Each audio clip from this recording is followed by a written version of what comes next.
అవును. నడిపితే అద్భుతం. అవును. ఈ 15 రోజుల్లో జూసుకుంటే ఓకే.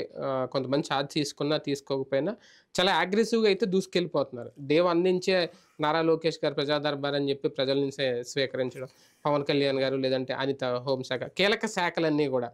అంటే వీళ్ళు బాబు గారి చెప్పినట్టే ఎళ్తున్నారు. ఇండివిడ్యువల్‌గా డెసిషన్స్ తీసుకుంటున్నారు ఈ 15 రోజులు జూస్తే. ఈ 15 రోజుల్లో డెసిషన్స్ ఏం తీసుకోలేదు ఈళ్ళు. హ్మ్. డెసిషన్స్ తీసుకుంటే అనిత ఎవరెవరికైతే అక్కడ ధ్వంసాలు జరిగినాయి ఆళ్ళకి ఫోన్‌లు చేసి ఎస్ఐలకో, సీఐలకో హ్మ్. ఎందుకు జరిగిందనేది ఎంక్వైరీ చేసి హ్మ్. వాళ్ళ మీద కేసులు కట్టమని చెప్పుండాలి. హ్మ్. ఈవెన్ వైసీపీ వాళ్ళు దాడి చేసినా కేసు పెట్టమనాలా? హ్మ్. టీడీపీ వాళ్ళు దాడి చేసినా కేసు పెట్టమనాలా? హ్మ్.